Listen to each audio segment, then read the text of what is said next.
Alors là, en fait, on a voulu construire une maison BBC avec donc un bâtiment basse consommation qui a comme objectif de démontrer que des solutions simples et traditionnelles à base de béton sont tout à fait pertinentes pour arriver à ces objectifs. Pour réaliser un bâtiment basse consommation, ce qui évolue un petit peu, c'est qu'il faut le penser dès la conception. Ça ne se fait pas au dernier moment.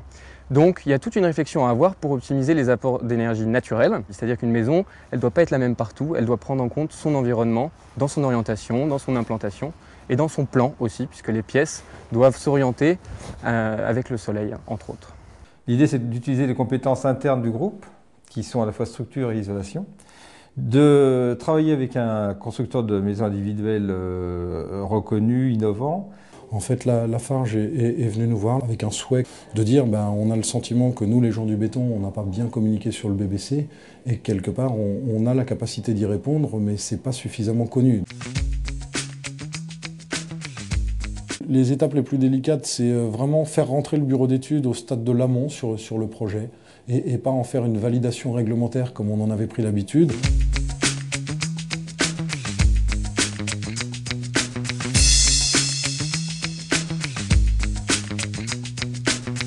La vigilance et les points sur lesquels on doit mettre le doigt pour obtenir une performance BBC, elle se situe sur une qualité du gros œuvre qui doit ressembler à ce qu'on avait l'habitude de faire.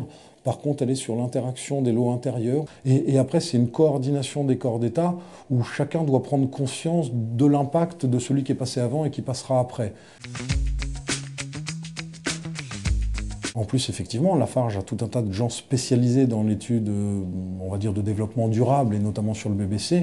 Et fort de ces échanges, on a tous progressé dans la conception de cet avant-projet. On ne va pas révolutionner les choses, il n'y a pas besoin. Il faut faire donc les choses en fait dans les règles de l'art, mais vraiment d'une façon bien précise. Et donc ça va permettre de faire monter, je pense, là aussi, non seulement la qualité des relations entre les acteurs, mais aussi la qualité globale du bâtiment.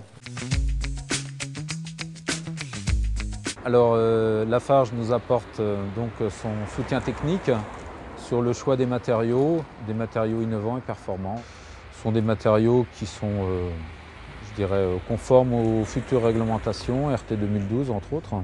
On avait une volonté d'utiliser aussi des nouveaux isolants qui sont sortis juste là, qui sortent fin de l'année 2009, on savait qu'ils allaient arriver. Nous avons décidé de faire une mesure de l'impact environnemental global de la maison. Je prends un exemple, on était parti sur des blocs rectifiés. Pourquoi on ne l'a pas retenu? Parce qu'il fallait faire venir des blocs de plus de 200 km du lieu du chantier. Et là, on faisait du BBC, mais on n'avait pas une démarche écologique complète. On était déjà très exigeant parce que c'est la culture de l'entreprise.